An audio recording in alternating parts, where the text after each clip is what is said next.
ونستغفره ونعوذ بالله من شرور أنفسنا ومن سيئات أعمالنا من يهده الله فلا مضل له ومن يضلل فلا هادي له وأشهد أن لا إله إلا الله وأشهد أن محمدا عبده ورسوله.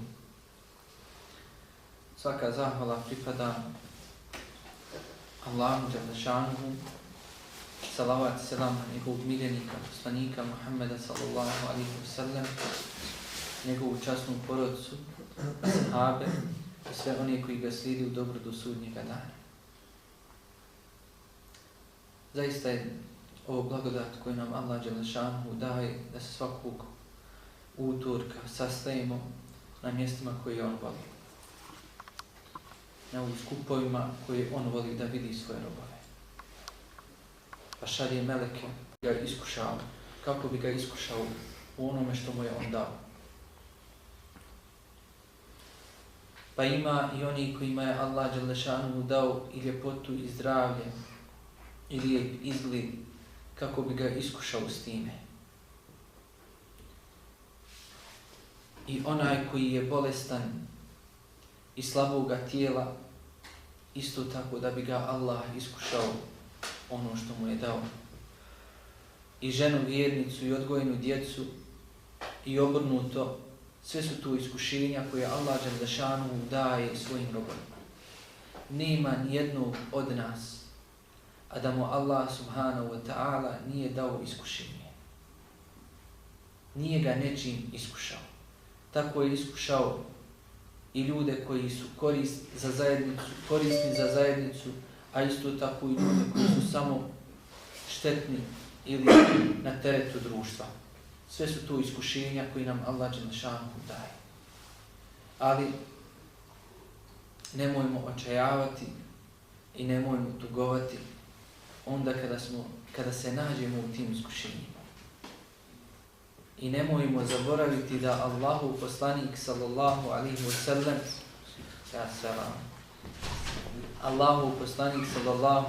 sallam Ahmed Efendija. I nemojmo zaboraviti da je Allahu poslanik sallallahu alaihi wa sallam prošao sva iskušenja u kojoj se može jedan čovjek naći. Jer tajna imana je da budeš zadovoljan sa onim što ti je Allah uzvišeni dao. Da budeš zadovoljan u onom stanju u kojem se nalaziš. To je tajna imana. Zato Allah Đelešanuhu nam je dao poslanika kao uzora nam. Da nam bude uzor. Zašto? Zato što nijedno iskušenje koje je čovjek imao ili mu se desilo u životu, a da ga Allahu poslanik već nije imao. Allah ga je iskušao sa svim iskušenjima koji su zadesile ovaj svijet. Sa siromaštvom. Iskušao ga je da bude siromašan. Takvim siromaštvom da sam siguran da niko od nas nije u takvom stanju, kao što je bio Allahov poslanik. Kako stoji u predaju od Ajši radijallahu anha, da je Allahov poslanik ušao u kuću i šta rekao? Ima li šta za jelo? A šta je Ajša rekao? Nema Allahov poslaniće. Kaže, ene saim. Kaže, ja ću danas postiti. Postim danas, a posti odmah. Ima li neko danas od nas da uđe u kuću i da ne nađe barem komad hljeba? Ili nešto što bi nahranio se, ili sebi ili svoju kuću. Iskušavao ga je sa siromaštvom, pa nam je pokazao kako se nositi s tim. Zatim, iskušao ga je sa bogatstvom. Kad je bilo Fethul Mekke, otvorenje Mekke, kad je mogao da sve njih kazni, oni koji su ga u laž utjerivali i protjerali iz njegove zemlje, on im dijeli imetak. Toliko je dijelio na Allahovom putu da su ljudi počeli govoriti. Toliko Muhammed daje da poslije ovog dana neće niko biti siromašan. Da neće nikom ništa faliti. Pa ga iskušao sa vodstvom, vladavinom. Bio predsjednik države svoje. Vođa muslimana. I kad je ušao u Meku, kad je mogao sve da protjera i poubija, kao što su oni njemu htjeli uraditi, protjerali ga, i kaznili ga, i udarali ga, i u lažu tjerivali, mogao je sve njima to da vrati, ali šta? Allah ga iskušava time. I onda se okreće prema njima i kaže, reći vam ono što je Jusuf rekao svojoj braći. قال لا تثريب عليكم اليوم يغفر الله لكم وهو أرحم الراحمين. Ja vas sada neću koriti. Allah će vam oprostiti, on je od milostiviji, najmilostiviji. Pa ga iskušaje Allah džellešanuhu kada su ga stanovnici Taifa protjerali, gađali kamenjem, ranili, kad je brisao svoju krv, pa mu Allah džellešanuhu šalje meleka, koga? Meleka brda, koji kaže Allahom poslaniku, samo zaželi, ja ću na njih srušiti ova dva brda. Kaže Allahov poslanik, kaže ne, nikako. Molim Allaha dželešanu, ako oni neće da vjeruju, da iz njihovih kičmi izvede potomak koji će obožavati Allaha i samo Allaha vjerovati. Subhana. Pa ga iskušava tako što je bio jetim, ni oca svoga nije vidio. Pa u 6. godini gubi svoju majku. Pa ga iskušava tako što ljudi počeši optužili njegovu ženu da je učinila blud. Ima li šta teže od toga? Pa se kuranski ajeti spuštaju oko toga. Pa iskušan smrću svojih dragi osoba, Hatidžom radila, kad mu je žena umrla Hatidža, pa njegova djeca, pa kada je spuštao Ibrahima, svog sina u kabur, suzu je pustio, pa i drugu. Kaže, oči plaču, a srce je tužno. Teško mu, ljudski je to, izgubio sina. Oči plaču, a srce je tužno, ali ne govorimo osim ono čime je zadovoljan naš gospodar, a mi smo zbog rastanka s tobom, o Ibrahime, rastuženi. Sve što može se jednom čovjeku dogoditi od iskušenja, već je Allahov poslanik sve to proživio. I zato nam je Allah dželešanuhu ga dao kao uzor nama. Allah dželešanuhu kaže لَقَدْ كَانَ لَكُمْ فِي رَسُولِ اللَّهِ أُسْوَةٌ حَسَنَةٌ. Vi u Allahovom poslaniku imate najljepši uzor. Najljepši uzor. Zašto? Zato što je sve što se moglo desiti u životu proživio i dao najljepši odgovor na kako postupiti u situacijama u kojima se nađeš. Ovaj svijet je svijet iskušenja.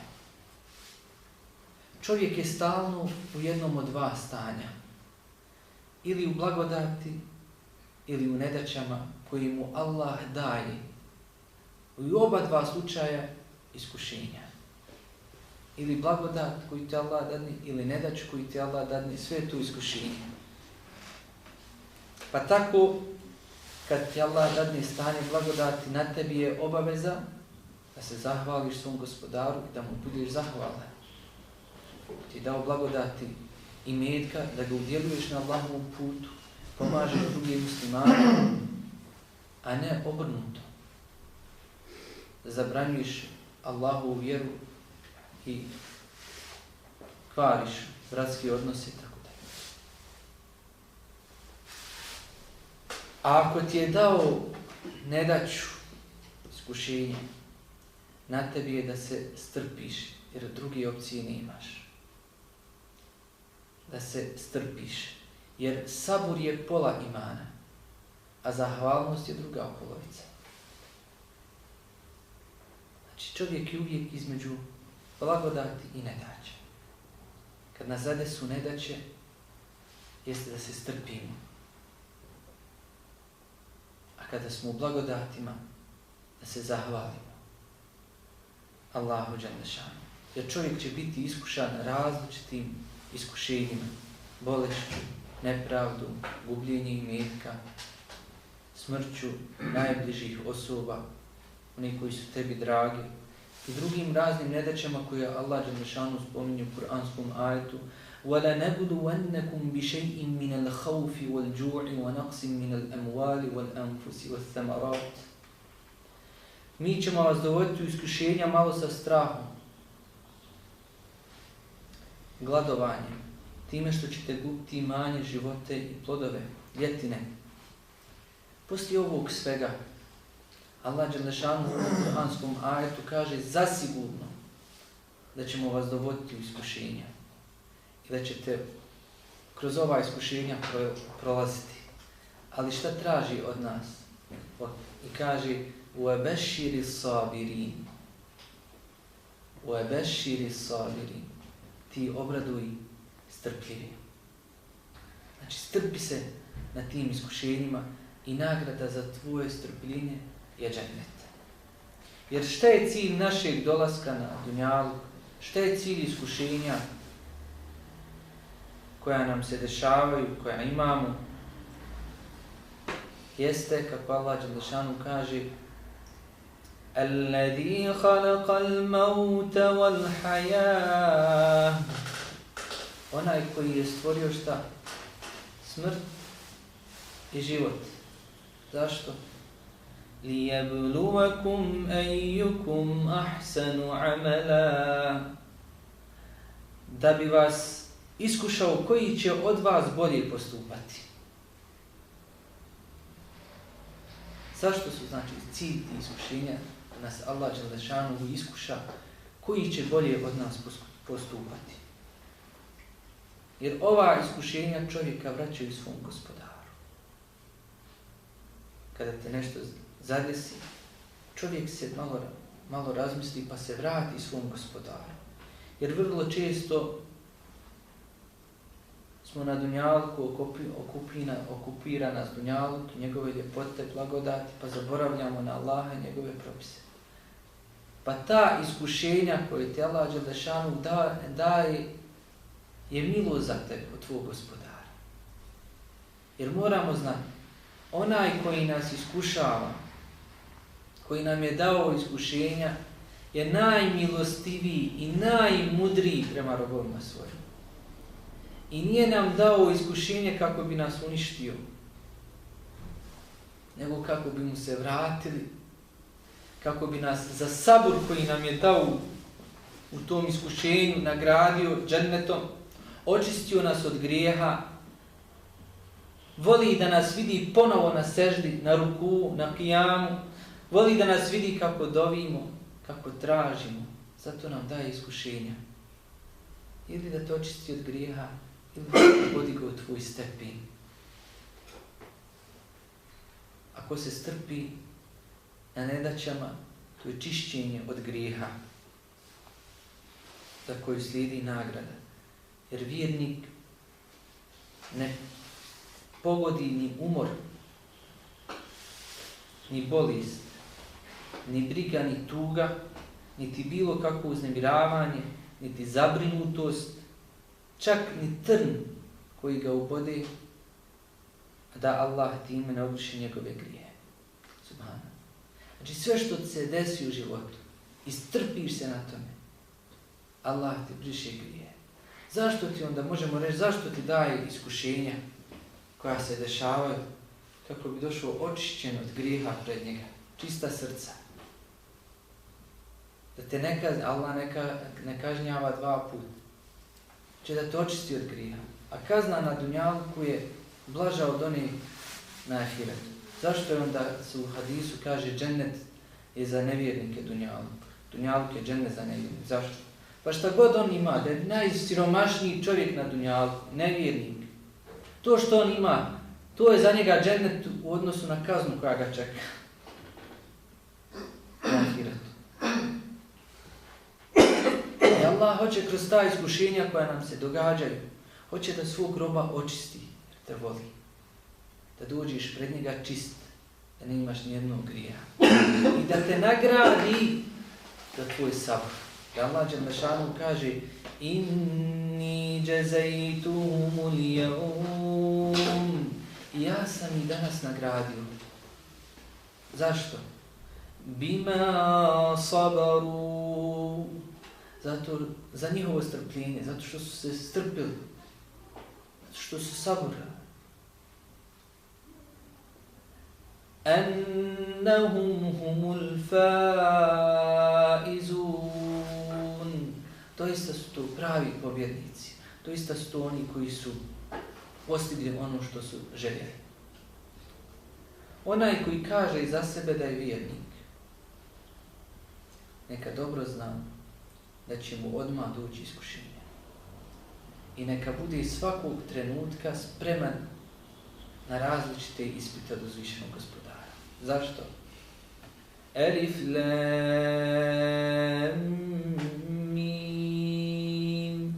Ahasiban nasu an yutraku an yakulu amanna wa hum la yuftanun. Zar misle ljudi da će ostavljeni bez iskušenja biti, ako samo kažu amenna, da neće imati nikakva iskušenja, da neće biti dovedeni u iskušenje? Tek tada, čim rekneš amenna i posvjedočiš da nema drugog Boga mimo Allaha i da njegov poslanik Muhammed s.a.v. njegov rob, tek tada dolazi iskušenja da se provjeri tvoj iman, tvoje riječi na djelu. Pa tako svako za sebe ko kaže da je vjernik, neka očekuje odmah iskušenja. I svakog trenutka u svom životu Allah će mu slati ispite. Jer divan je primjer vjernika koji u svakom pogledu je na dobitku. Kaže Allahov poslanik, ako ga zadesi kakvo dobro, zahvali mu. Pa mu Allah Đelešanu poveća tu blagodat. En šakartum la azidannakum, a da budete zadovoljni, a da ste zadovoljni, da zahvaljujete, Allah vam poveću blagodat koji vam je dao. A kaže, ako ga zadesi kakva nedaća, strpi se, pa mu opet dobro. Pa ga Allah Đelešanu nagradi za sabur koji je imao.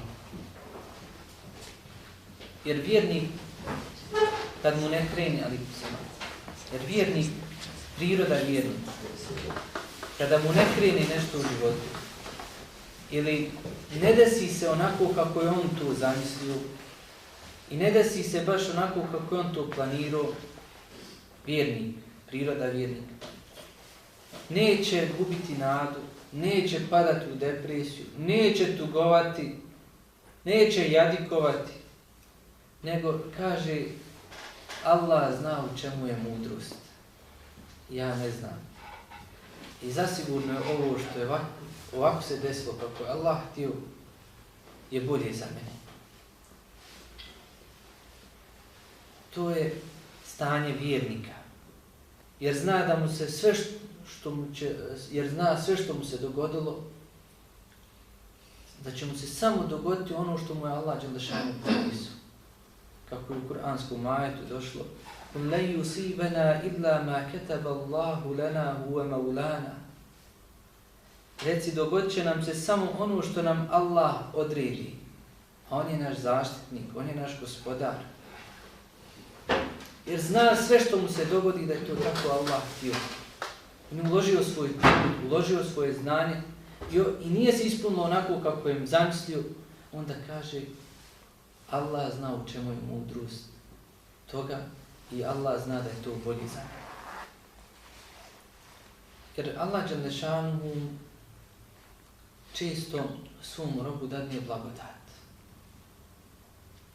uživanja.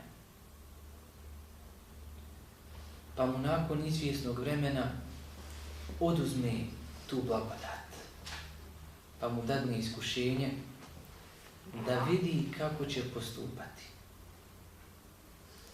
Da vidi vjernika svog roba kako postupa kada ima i kako postupa kada nema. Allah dželešanuhu je Jakubu alejhi selamu dao sina Jusufa, kojeg je najviše volio svoje djeci. Dao mu je da uživa u toj blagodati dok je on još bio dječak. A onda iznenada oduzima mu sina Jusufa, nestaje mu sin Jusuf, udaljava se od njega 33 godine. Subhanallah, koje iskušenje. Ne zna za svog sina 33 godine. Ali Jakub alejhi selam, kad je živio sa Jusufom, dok je on još bio dječak, zahvaljivao je na blagodatima koje mu Allah dželešanu dao. A i onda kada mu je nestao, kad je otišao od njega, ponovo je zahvaljivao Allahu dželešanu na blagodatima. Ali svoju tugu i jad, ono što mu je teško bilo, nije iznosio ljudima, govorio jadikovo, nego samo svom gospodaru. Kako kaže, Kale innama ašku bathi wa huzni ila Allah. Ja svoju tugu i svoj jad pred Allaha iznosim. Nije radio kao što današnja braća radi po slaščarnima i drugim mjestima. Samo se jadikuju i govori kako im je teško. Kako ovo, kako ono, nema se posla, nema se ovog, nema se ono. A niko neće da radi. Ima vamo posao za 500-600 maraka. Bolje ovako, ne bi se patio. Se jadikuj. Teško. A svima je Allah dao opskrbu i risk. A nama je da se potrudimo, da se trudimo. Svima nama je dao Allah iskušenja da bi vidio kako ćemo postupati u tom stanju u kojem se nalazi. Allah voli svog roba da vidi kako uživa u blagodatima koje mu je dao. Voli da vidi svog roba kako koristi njegove blagodati. Ali isto tako voli da vidi roba kako mu zahvaljuje na tim blagodatima koje mu je dao. Šta Allah dželešanu kaže? Wallahu akhrajakum min butuni ummahatikum. Allah je taj koji vas je izvadio iz utroba vaših majki. Tako. La ta'lamuna shay'a. I niste ništa znali. وَجَعَلَ لَكُمُ السَّمْعَ وَالْأَبْصَارَ وَالْأَفْئِدَةَ. I dao vam je sluh, vid i razum. Zašto? Zašto to sve? لَعَلَّكُمْ تَشْكُرُونَ. Da biste bili zahvalni. Da bi zahvalili na onome što ti je Allah dao.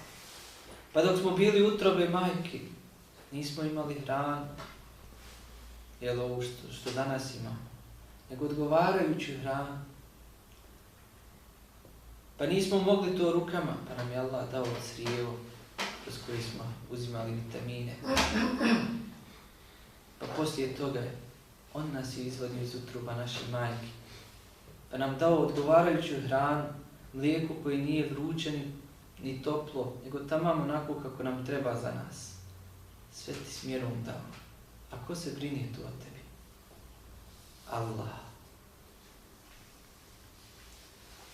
Allah te iskušava zato što te voli. I hoće da vidi kako ćeš postupati sa određenim blagodatima. U narodu Beni Israil živjela su 3 čovjeka kojima Allahu poslanik nam spominje, koje je Allah dželešanu iskušao različitim iskušenjima. Svakog od njih trojici. Jednog je iskušao tako što je imao pjege po tijelu, gubavac.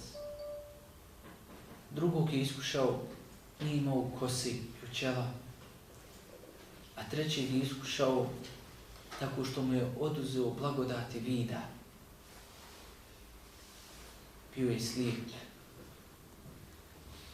I svako od njih trojice dao bi sve što posjeduje na zemaljskoj kugli samo da izađe iz tog iskušenja.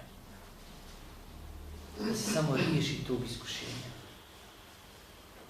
A Allah dželešanuhu je iskušao i znači bolesti, nisu imali zdravlje i siromaštvo. Sada hoće Allah dželešanuhu da ih iskuša kada su zdravi i bogati. Pa im šalje meleka u liku čovjeka koji dolazi kod njih. Prije nego što počnemo ovaj hadis, melek može doći u liku čovjeka. Imaju mogućnost, sposobnost pretvaranja u druge likove. Tako je Džibril alejhi selam poslat Marijemi u liku čovjeka. Šta Allah dželešanu kaže? فَأَرْسَلْنَا إِلَيْهَا رُوحَنَا فَتَمَثَّلَ لَهَا بَشَرًا سَوِيًّا. Mi smo k njoj meleka Džibrila poslali i on joj se pokazao u liku savršenog muškarca. Pokazao se u čemu? U liku savršenog muškarca. Ibrahimu alejhi selam, meleki dolazi u liku koga? U liku ljudi. Pa kad im je on pečeno tele iznio, oni nisu primicali svoje ruke, pa ga uzeli strah od njih. Pa su mu donijeli bušra, radosnu vijest, rekli da su oni izaslanici, znači meleki, o čemu se spominje u suri Zariyat, sura Hidžr, to ukaziva. Također Lutu alejhi selam dolaze meleki u liku ljudi, mladića, lijepi mladića. Lut alejhi selam nije poznao da su meleci. Pa se uplašio za njih od naroda koji su nered i zlo sijali i radili ono što ne valja. Pa su ga i oni obavijestili da su došli da kazne taj narod. Znači to su bili meleci koji su došli u liku mladića. Također Džibril alejhi selam, kako znamo iz onog velikog hadisa kojeg prenosi Omer radijallahu anhu, da je došao čovjek izuzetno bijeli, izrasto bijeli odjeći, izrasto crni kose i brade, a na sebi nije imao šta, nije tragove prašini, tragove putovanja. Došao kod Allahovog poslanika, sjeo uz njega, slonio svoja koljena uz njegova koljena, stavio svoje ruke na njegova bedra i pitao ga šta je islam, šta je iman, šta je ihsan. Pa ga upitao o sudnjem danu, preznacima sudnjeg dana, pa mu Allahov poslanik se odgovorio, pa posvjedočio ono što je rekao i otišao. A onda kad je otišao, Allahov poslanik pita prisutnije sahabe, a znate li ko je to bio? Kaže Allah, njegov poslanik najbolje zna. Kaže Džibril alejhi selam je došao da vas poduči vašoj vjeri. Znači melek ima mogućnost, odnosno sposobnost da se pretvori u drugi lik. To mu je Allah dželešanu dao. Kaže, pa dođe melek kod tog čovjeka koji ga Allah dželešanu iskušao s pjegama po čitavom tijelu, gubavac. Pa ga, nakon što ga poselam, kaže, šta bi najviše volio? Kaže, najviše bi volio da mi Allah dadne vrat i lijepu kožu i lijep ten. I da ljudi ne okreću više glavu od mene. I da me ne izbjegavaju zbog ovog mog izgleda. Melek dođe, učini dovu, potraga po njegovom tijelu i odmah Allah dade da se njegova koža zamijeni lijepom kožom i lijepim tenom.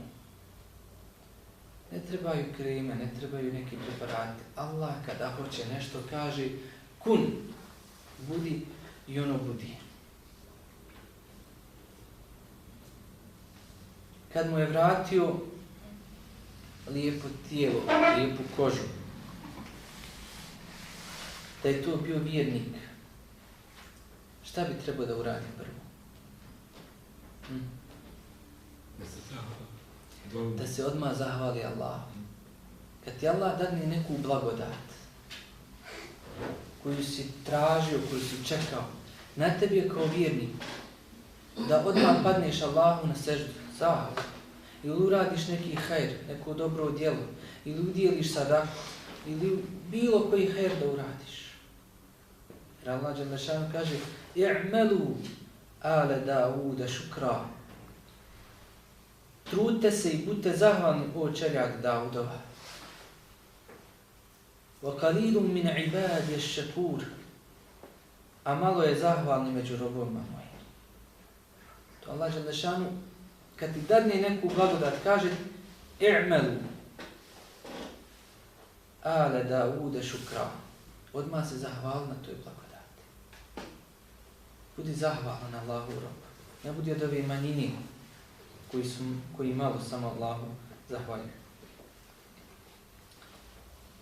Prvo mu je dao iskušenje, bolest, zatim šta? Siromaštvo. A sad ga stavlja u iskušenje zdravlja i ljepoti i pun kožu. Kaže mu melek: "A šta je to što najviše bi volio da imaš od imetka?" Kaže: "Najviše bi volio da imam devu. To mi je nešto najljepše." Kaže: "Zadovi melek Allahu dželle šanu i Allah mu poslao devu stevom u 9. mjesecu." Zatim melek učini opet dovu: "Allahumma barik lehu fiha." Daj blagoslov u onome što si mu dao i ode od njega. Allah mu je dao prvo ljepotu i zdravlje, a zatim mu je dao šta? Izvor njegove opskrbi, dao mu devu, stelu. I ode. Ode do drugog kojeg je Allah dželle šanuhu iskušao da nema kose, da je čelo. I kaže mu, pošto ga je poselamio: "Šta je to što bi najviše volio?" Kaže: "Najviše bi volio da mi Allah dadne lijepu kosu, da ljudi ne okreću glavu od mene, da me ne izbjegavaju zbog mog izgleda." Kaže melek, podiže ruke, zadovi Allah, potraga po njegovoj glavi i Allah mu odmah dade lijepu, gustu kosu. Težak prizor, jel tako? Jer svi mi smo u nekim iskušenjima i to možda godinama u nekom iskušenju. Ali kad se riješi iskušenje, zar nije se riješilo u par sekundi, odjednom, jel tako? Zadesite neko iskušenje i u tom si iskušenju nekoliko godina već. Već je si vrijeme u tom iskušenju. Ali riješi se kako? U jednoj sekundi se riješi. Ovaj čitav svoj život siroma, da mu je ljudi okreću glavu od njega, da mu je da ima lijepu kosu. U jednoj sekundi Allah mu vrati kosu.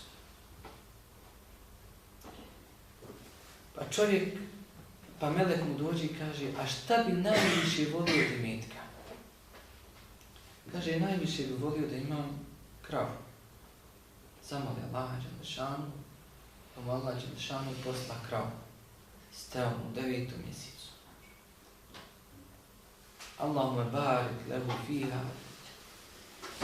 Daj blagoslov onom što si mu dao i melek se udalji od njega.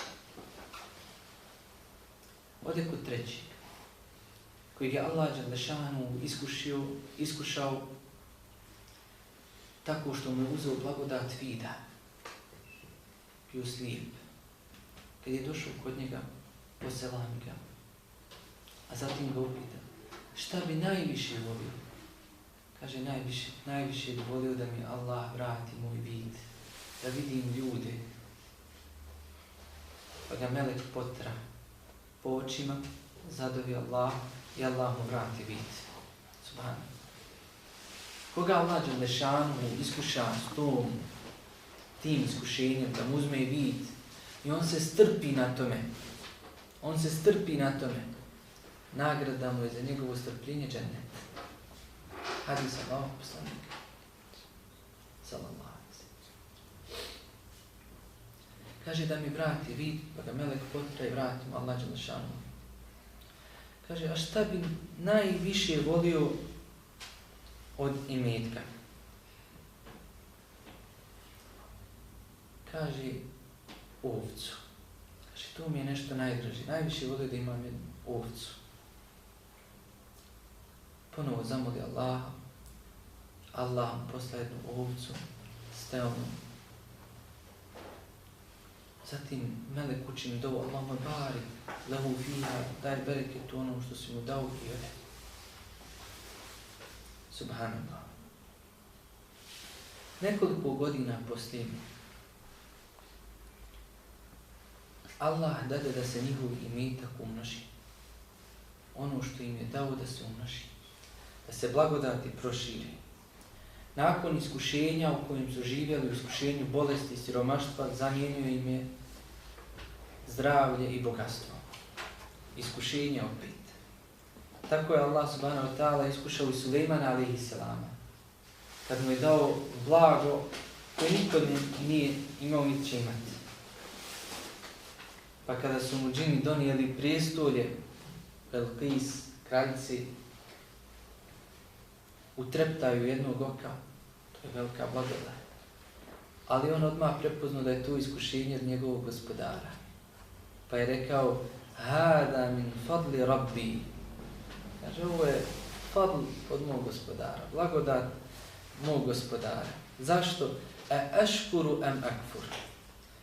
Da bi me iskušao, hoću biti zahvalan ili ću poreći, ili ne zahvalan. Subhanallah. A onaj koji je zahvalan, u svoju je korist zahvalan. A onaj koji nije zahvalan, pa Allah je neovisan i plemenit. Bilo koga. Tako čovjek, kad je bolestan i zdrav, hoće Allah da vidi kako ćeš postupati, kako ćeš odgovor dati. Kaže Allahov poslanik, iskoristi 5 stvari prije 5 drugih. To je mladost prije starosti, zdravlje prije bolesti, bogatstvo prije siromaštva, slobodno vrijeme prije zauzetosti i život prije smrti. A postoje 2 blagodati koje većina ljudi zanemaruje, a to je blagodati zdravlja i vremena, vrijeme. Koja većina nas to zanemaruje. Nakon izvjesnog vremena, kad im je Allah Đelešanu dao da se njihov imetak uveća, proširi, blagodati im povećao, šalje ponovo meleka, da bi ih ponovo iskušao. Kod svakog od njih trojici. Dolazi melek sada u liku, kod onog prvog, u liku kakav je on bio u prvom stanju. Siromašan, teškom stanju za život, pjege po koži, gubavac, dolazi kod njega. Kad je došao kod njega, vidi da živi u blagodatima. Dolina čega? Dolina stoki. Proširio se imetak, vidi zdravlje. Dolazi mu pjegav, dolazi mu kao što je on nekad bio. Kad ga je poselamio, ovaj se i ne okreće na njega, ne osvrće se uopšte. Što iz oholosti. Ovo je moj imetak. A koliko je oni koji su govorili ovo je moj imetak? A gdje su sada? Poselamio ga, a onda mu rekao, ja sam siroma. Nevolja me snašla na putu. I nisam u stanju da nastavim svoj put. I nemam nikog osim Allaha. I zatim tebe da mi pomogni. Možeš li mi dati samo tako mi hatra ono koji ti je dao tu lijepu kožu i toliko imetka. Možeš li mi samo dati jednu devu? Kako bi prehranio se, kako bi je koristio na svom putu, kako bi nastavio svoje putovanje ili možda da prehrani svoju porodicu i djecu i ženu. Že možeš li mi samo dati jednu devu? Tako mi hatra onoga koji ti je dao tako lijepu kožu, tako ogroman imetak. Će da ga posjeti da je on bio u istom stanju. A on se i ne okreće na njega. Oholi se. Nema ništa ovdje za tebe. I ne mogu ti ništa dati. Imam dosta obaveza. Velike su im obaveze. Veliki su troškovi. Pa vidim dolinu deva vidim. Ne, kaže, veliki su mi troškovi. Znači, hajde ti svojim putem, nemoj me pitati. Odbija ga. Kaže mu melek, pogleda ga. Kaže, kao da si mi ti odnekle poznat. Kao da sam te negdje vidio prije. Zar nisi ti onaj siromašni čovjek i onaj koji je imao pjege po svom tijelu i onaj od koga su ljudi glavu okrećali, koji nije bio niko i ništa u društvu? Zar nisi to ti bio? A on se uzoholi, okreni. Že ne čovječe, to si me zamijenio s nekim. Ovaj imetak što ga vidiš, što je moj imetak. I ovo sve sam ja naslijedio svojih predaka. Moji su predci bogati bili. Trgovci, bogati. I sva moja porodica je bogata. I ja sam iz bogate porodice. Ti si me zamijenio s nekim. Subhanallah. Neće da prizna blagodat koju mu Allah Đelešanu dao. Kaže mu melek, ako neistinu kažeš, onda neka te Allah vrati u tvoje staro stanje. I melek ode od njega. Nek te vrati u ono stanje u koje si bio. I ode od njega. Čovjek stade, zamisli se. Zna gdje je bio i zna šta je bio. Zna da niko nije bio i ništa. I sve što mu je Allah dao mu iz blagodat da bi ga iskušao. I ode kod drugog čovjeka. Ode mu u istom obliku, u liku kakav je on bio. Čelan, nema kosi, ružnog izgleda. Pa ga posela i kaže, ja sam siroma, nevolja me snašla na putu. Nisam mogućnost da nastavim put. Nemam nikog osim Allaha, a zatim tebe da bi mogu pomoći. Pa ga poče moliti. Kaže, vidim da ti je Allah dao veliki imetak dolinom stoki. Veliki imetak. Kaže, da mi pokloniš samo jednu kravu. Kako bi nastavio svoje putovanje. Kako bi koristio na put, nahranio sebe, svoju porodicu. Tako ti je hatra ono ko ti je tako lijepu kosu dao i veliki imetak.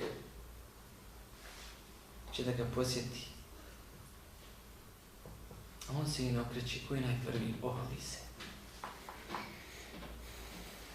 Kaže, ne mogu ti ništa dati. Imam velike troškove i velike potrebe i nema ovdje ništa za tebe. Možeš nastaviti svojim. وَأَمَّا السَّائِلَ فَلَا تَنْهَرُ. A prosjaka nemoj odbiti. Nemoj odbiti. Kad nemoj odbiti prosjaka. Sačuvaj se vatre pa makar iz pola hurmi. Ako nejaš hurmi, nejaš žartuli, onda lijepom riječ, lijepa je riječ sadaka. Nemoj ga odbiti. Nemoj se derat, uderat, stjerat. Ako ne imaš nešto da mu udjeliš, onda lijepo ga posavjetuj, lijepo mu nešto reci. Jer je to sadaka. I odlazi. Kaže, Pogleda ga melek, kaže, nisi li ti onaj siromah što nije imao kosu i što su ljudi glave okrećali od njega i što su ga izbjegavali, koji nije bio niko i ništa, pa ti je Allah dao tako lijepu i gustu kosu i povećao ti taj imetak. Zar nisi to ti bio? Kaže, ne čovječe, ti si me zamijenuo, ja sam iz bogate porodice i ovaj sam moj imetak je, ja ga stekao, ja ga naslijedio svojih predaka. I svi moji preci su bili bogati trgovci. I onda počeo se hvala. Kako zanimljivo je da neki ljudi koji tako dobiju to imetak i to je iznenada, neće da priznaju da su bili siromašni, neće da priznaju blagodat koju ima Allah dželešanu. Subhana. Kaže, ako govoriš neistinu, onda nek ti Allah vrati u tvoje staro stanje. Melek mu zadovi i ode. Ode kod trećeg u liku slijevca. Ne vidi. U onom liku kojim je on bio prije. Poselami ga i isto mu reče, te je siromah, da ga je na putu zatekla siromaštvo, nevolja. Nisam u mogućnosti da nastavim put, da idem dalje. A možeš li mi, a vidim, kaže, da ti Allah dao imetak, tako ti ono koji hatra, ono koji ti je dao vid i toliko imetka, da mi samo dadneš jednu onu ovcu. Kako bi se pomogao na putu i kako bi prehranio sebi i svoju porodicu. A on ga pogleda i reče, ni ja prije nisam vidio, pa mi Allah vid vratio. I ja sam prije bio u istom stanju u kojem si ti danas, siromah, pa mi Allah svoje blagodati i imetak dao i proširio. Ispred tebe, kaže, dolina ovaca, uzmi što god hoćeš, ostavi što god hoćeš. Ako hoćeš, uzmi sav imetak, u tome te ja neću spriječiti.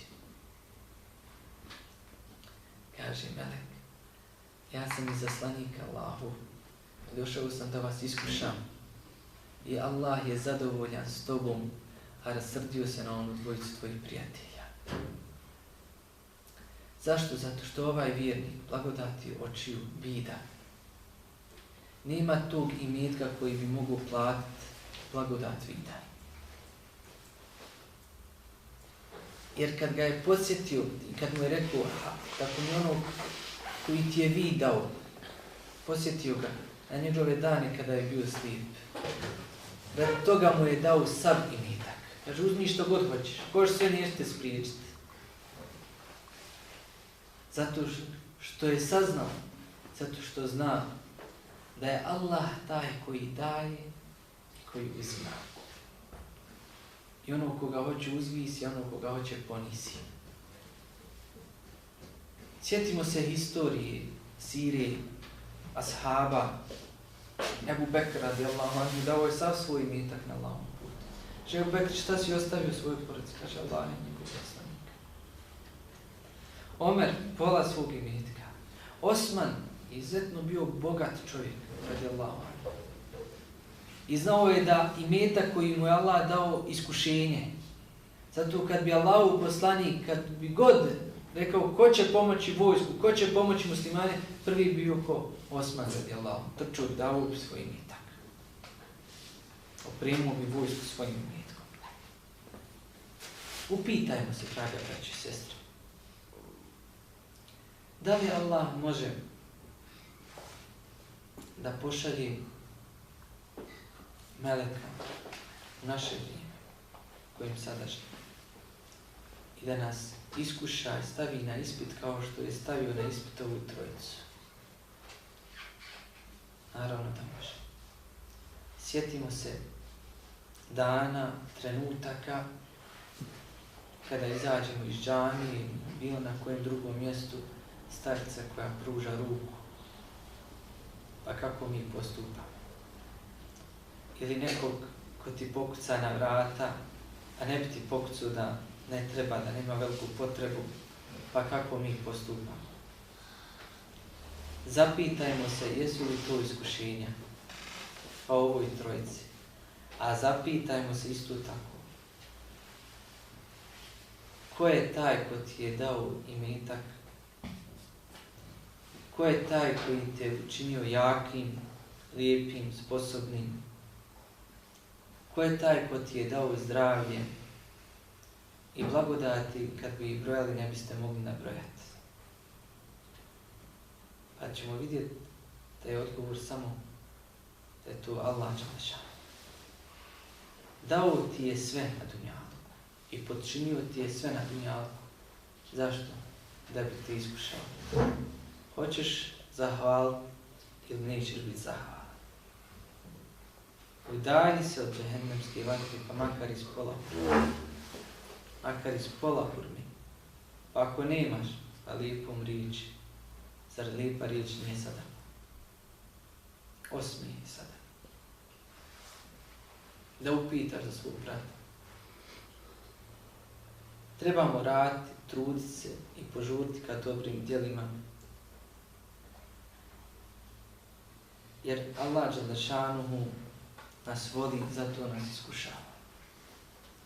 Hoće da mu dođemo čisti, od grijeha očišćeni. Koliko nismo u stanju pomoći metkom, onda lijepom riječ, kako Allah dželešanuhu kaže, فَكُلْ لَهُمْ قَوْلًا مَيْسُورًا. I reci im lijepu riječ, lijepu riječ im reci, ako nemaš ništa drugo. Molim Allaha dželešanuhu da nam oprosti, smiluje nam se, uputi nas na pravi put, da budemo od njegovih zahvalnih robova koji mu zahvaljuju na blagodatima koje nam je dao. Allahumma amin. Da Allah nagradi svakim dobrim, kad ste odvojili svoje vrijeme, došli na ovi skupove koje Allah dželešanu voli da vidi svoje robove.